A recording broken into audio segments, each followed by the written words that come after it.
Ya, puji Tuhan. Selamat malam Bapak Ibu. Kita sudah memuji menyembah Tuhan. Di setiap puji-pujian tadi tersirat mengatakan bahwa kita mempunyai Tuhan yang besar. Kita mempunyai Tuhan yang sanggup menolong kehidupan kita. Jadi tidak ada alasan untuk kita khawatir, tidak ada alasan untuk kita takut. Dan pada malam hari ini pun kita akan belajar sesuatu dari sebuah perikop, dari sebuah kejadian di mana itu mengajarkan begitu banyak hal dalam kehidupan kita. Jika kita lihat di Matius 14 ayat yang ke-22. Matius 14 ayat yang ke-22 kita akan baca sampai dengan ayat yang ke-24. Matius 14 ayat yang ke-22 sampai 24. Sesudah itu Yesus segera memerintahkan murid-muridnya naik ke perahu dan mendahulinya ke seberang. Sementara itu ia menyuruh orang banyak pulang, dan setelah orang banyak itu disuruhnya pulang, Yesus naik ke atas bukit untuk berdoa seorang diri. Ketika hari sudah malam, ia sendirian di situ. Perahu murid-muridnya sudah beberapa mil jauhnya dari pantai dan diombang-ambingkan gelombang karena angin sakal. Jika kita baca kisah ini, di sini sebuah kejadian di mana setelah Tuhan Yesus mengadakan mujizat memberi makan 5.000 orang.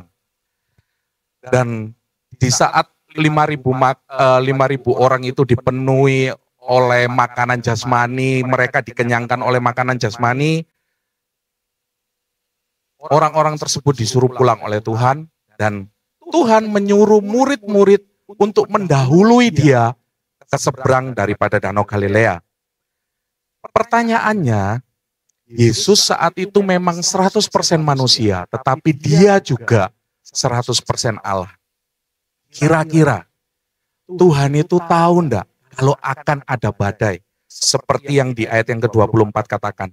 Perahu murid-muridnya sudah beberapa mil jauhnya dari pantai dan diombang-ambingkan gelombang karena angin sakal. Kira-kira Tuhan Yesus tahu enggak bakalan murid-murid ini menghadapi badai? Saya yakin dan percaya Tuhan Yesus itu tahu bahwa murid-murid itu akan menghadapi badai.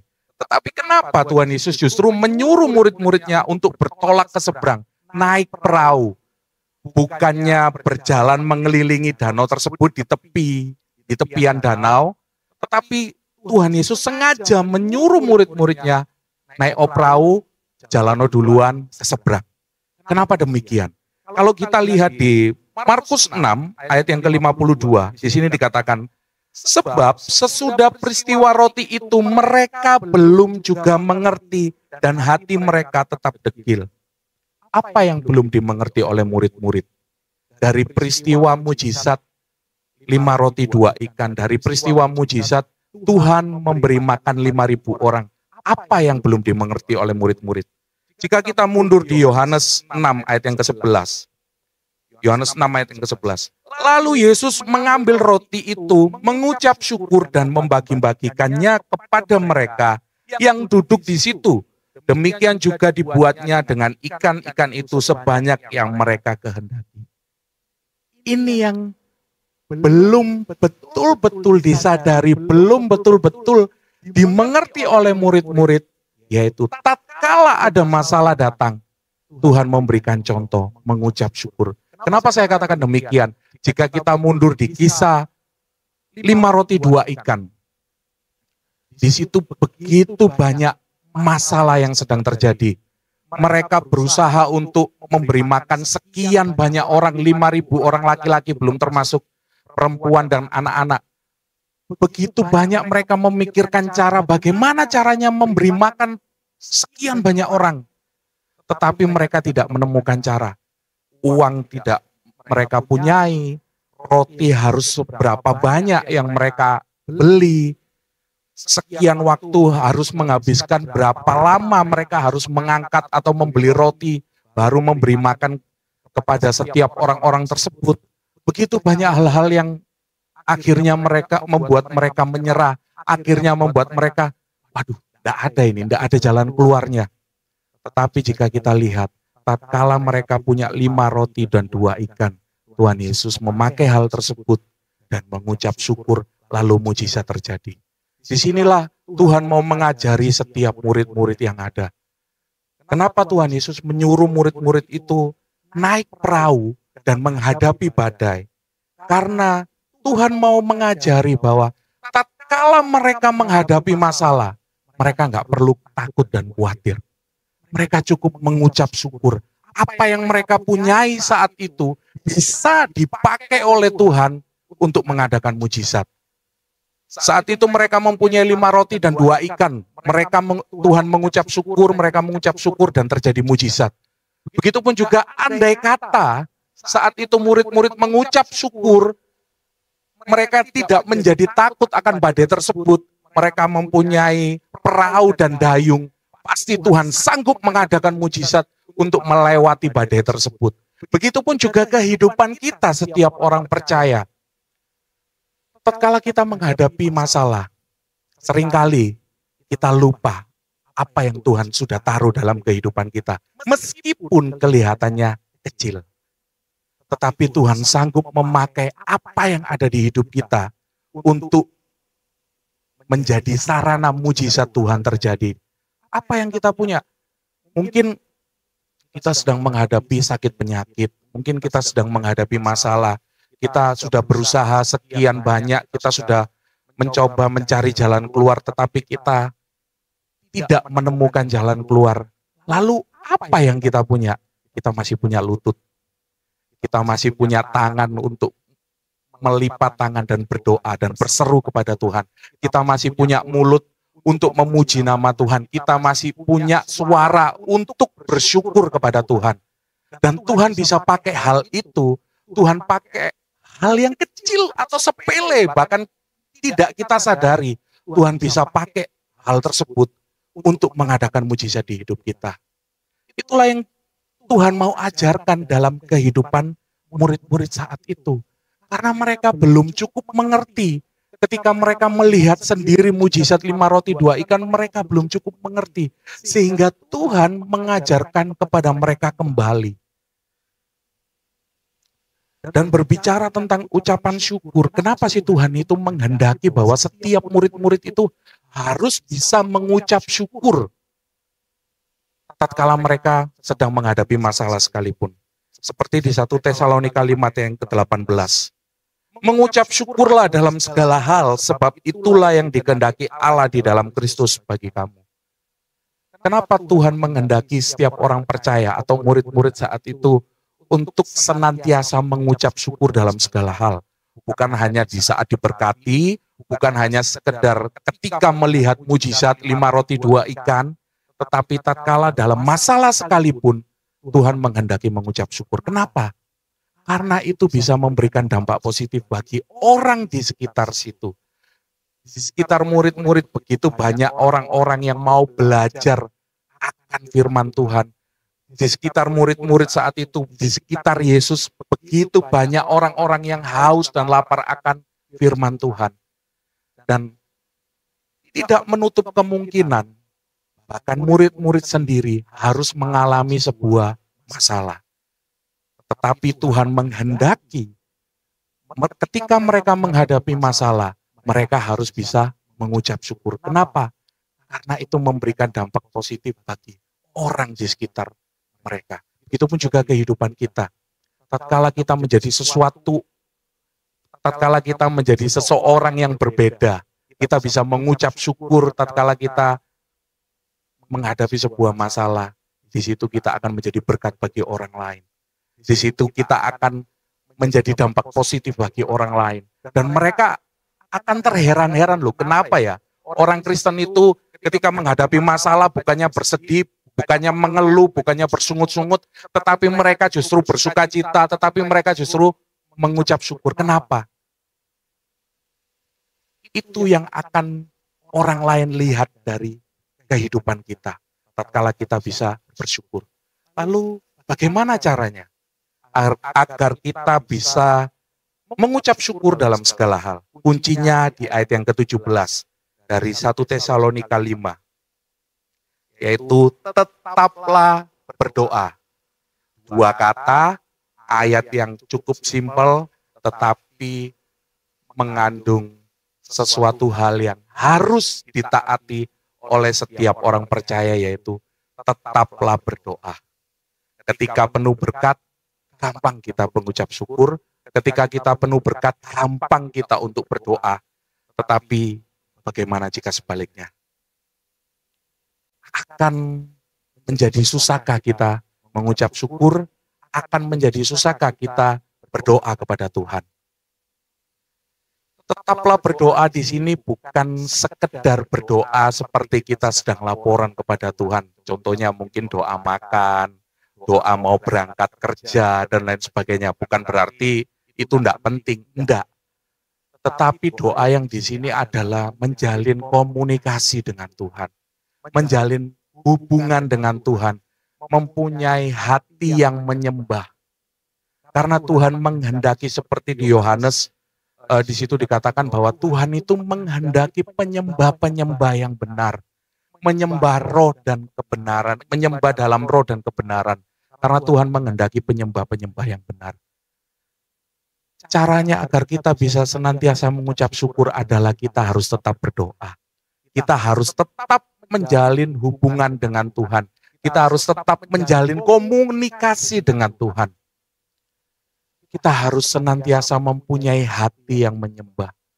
Hati yang menyembah di sini juga berbicara bukan hanya memang dan harus, kita harus penuh dengan Roh Kudus, kita harus minta kepada Tuhan untuk kita dipenuhi Roh Kudus, karena di Yohanes tadi seperti yang saya katakan bahwa Tuhan itu menghendaki penyembah-penyembah yang benar, yang menyembah dalam roh dan kebenaran.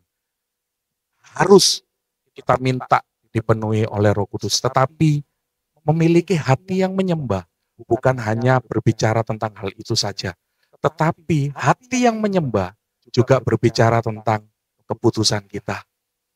Karena hati yang menyembah tidak dipengaruhi oleh situasi dan kondisi di sekitar kita.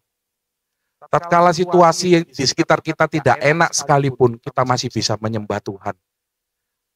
Tatkala ada suara-suara yang tidak enak di sekitar kita pun, kita masih bisa menyembah Tuhan. Tatkala tidak ada musik sekalipun, kita masih mau menyembah Tuhan. Itulah hati yang menyembah. Karena ada sebuah keputusan yang kita ambil.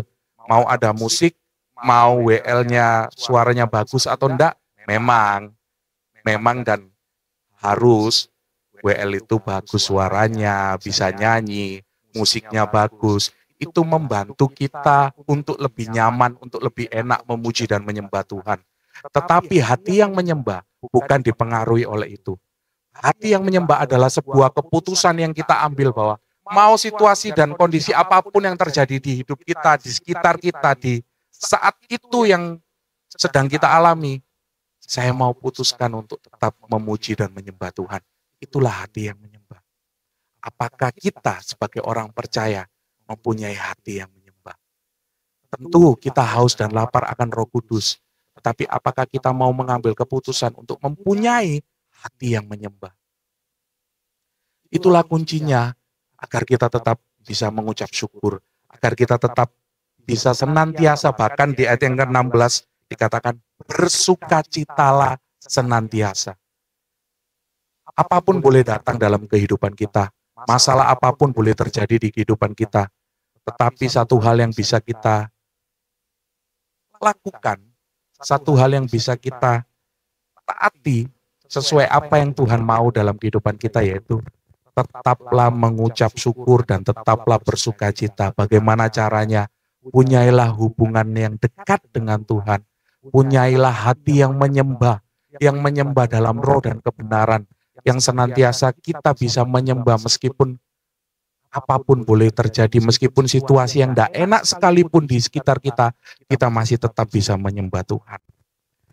Lalu, itu hal yang pertama yang bisa kita pelajari di Matius 14, ayat 1 perikop tersebut, di ayat yang ke-22 sampai yang ke-24, hal yang pertama adalah Tuhan mau mengajari murid-muridnya untuk bisa senantiasa bersyukur meskipun masalah itu datang. Dan hal yang kedua yang bisa kita lihat di perikop ini, jika kita baca lanjut dari ayat yang ke-25, kira-kira jam 3 malam datanglah Yesus kepada mereka berjalan di atas air. Ketika murid-muridnya melihat dia berjalan di atas air, mereka terkejut dan berseru, "Itu hantu!" Lalu berteriak-teriak karena takut. Tetapi segera Yesus berkata kepada mereka, "Tenanglah, aku ini, jangan takut." Lalu Petrus berseru dan menjawab dia, "Tuhan, apabila engkau itu, suruhlah aku datang kepadamu berjalan di atas air." Kata Yesus, "Datanglah." Maka Petrus turun dari perahu dan berjalan di atas air mendapatkan Yesus. Tetapi ketika dirasanya tiupan angin, takutlah ia dan mulai tenggelam lalu berteriak, "Tuhan, tolonglah aku." Segera Yesus mengulurkan tangannya memegang dia dan berkata, "Hai orang yang kurang percaya, mengapa engkau bimbang?" Lalu mereka naik ke perahu dan angin pun redalah dan orang-orang yang ada di perahu menyembah dia, katanya, "Sesungguhnya engkau anak Allah." Hal yang kedua yang kita bisa pelajari di perikop Yesus berjalan di atas air, mulai dari ayat yang ke-25 sampai ayat yang ke-33.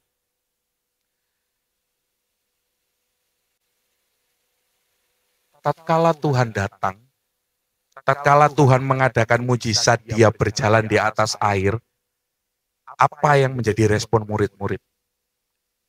Mereka takut, bahkan menyebut gurunya sendiri adalah hantu.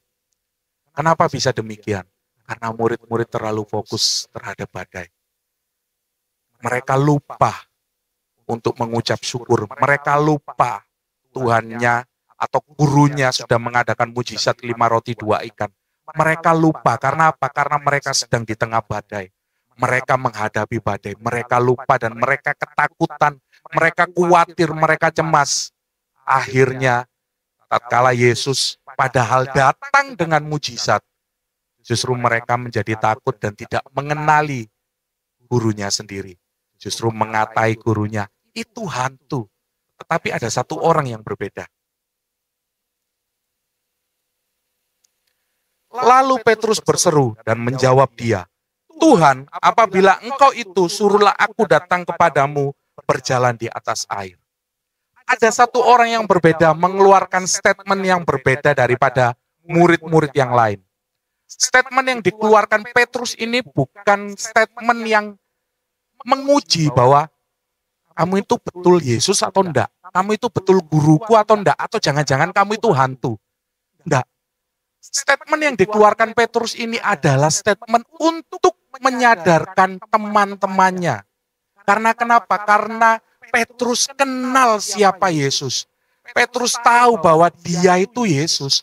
Petrus tahu bahwa dia itu Tuhan kita. Tetapi Petrus mau menyadarkan juga teman-temannya yang sedang ketakutan, sehingga mereka tidak mengenali Yesus yang datang dengan mujizat, dengan perbuatan berjalan di atas air. Petrus mau menyadarkan teman-temannya dan mengeluarkan statement, "Kalau engkau Tuhan, suruh aku berjalan di atas air datang kepadamu." Dan Yesus meresponi, "Datanglah." Lalu lebih lanjut, apa yang Petrus perbuat? Petrus melangkah. Petrus keluar dari perahu. Sebelum kita lebih lanjut, saya berandai-andai. Petrus ini kan masih manusia. Kira-kira, mungkin enggak kalau Petrus itu di balik kejadian ini, di balik momen 5 roti 2 ikan, Petrus juga sedang mengalami masalah di kehidupannya pribadi.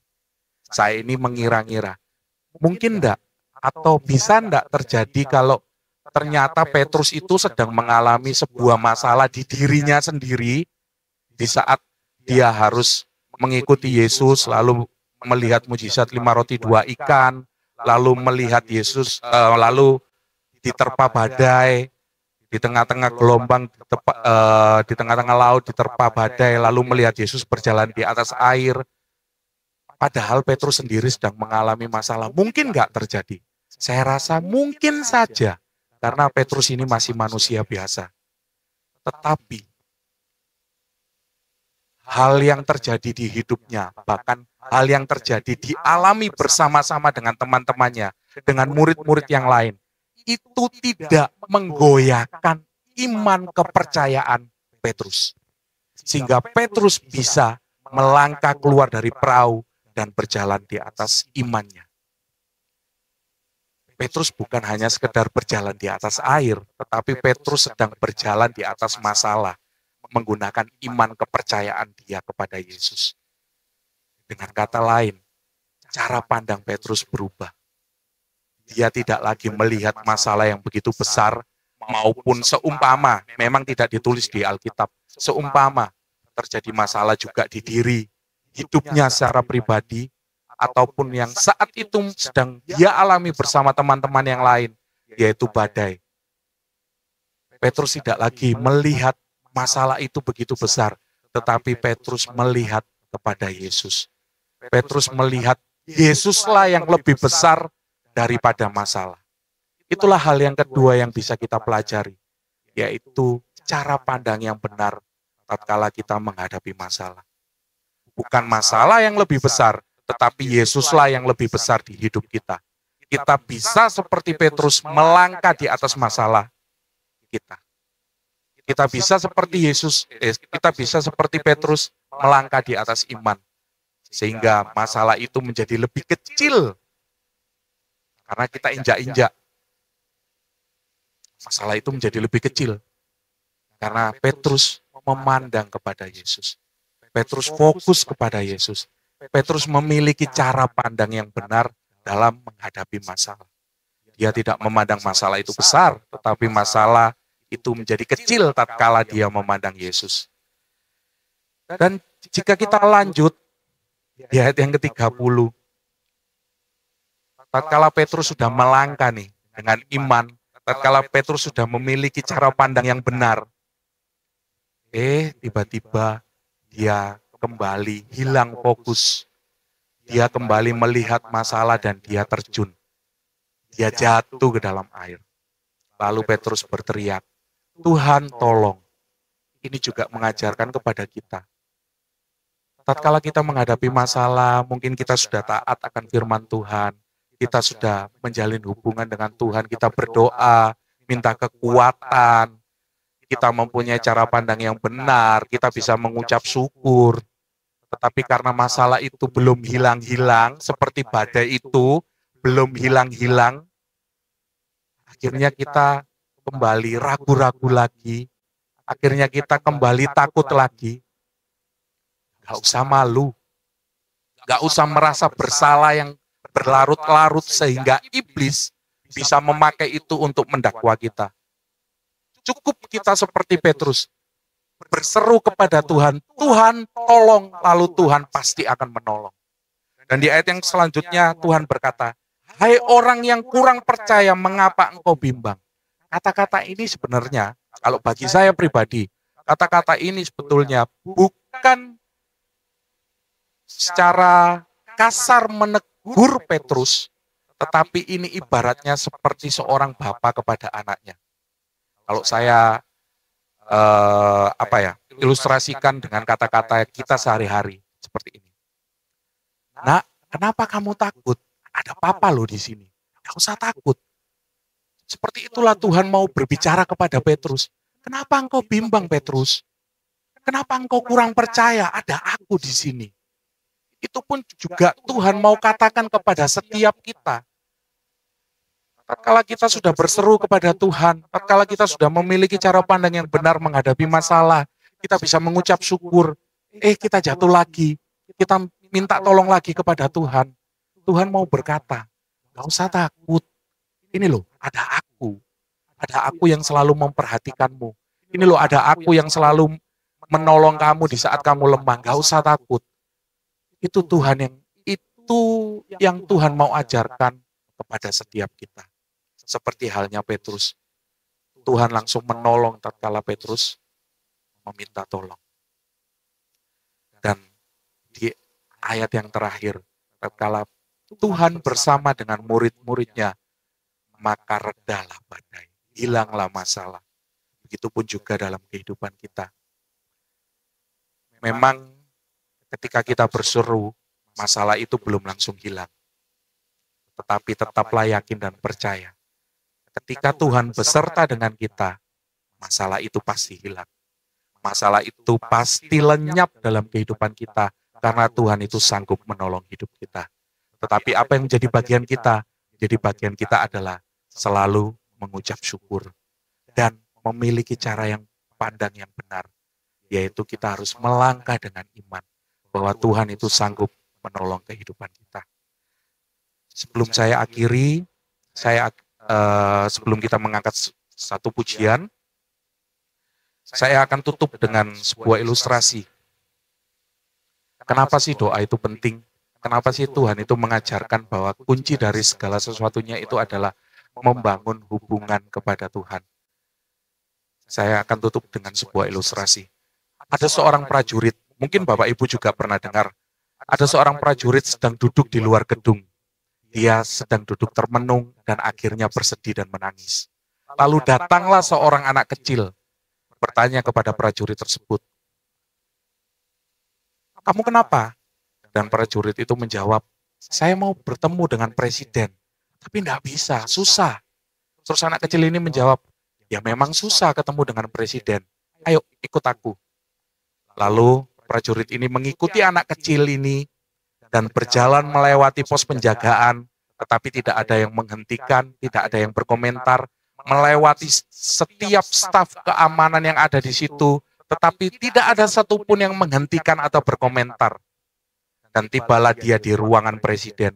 Dan anak kecil ini berkata, "Pak, ini loh, ada prajurit yang mau ketemu sama kamu. Dia minta pertolongan.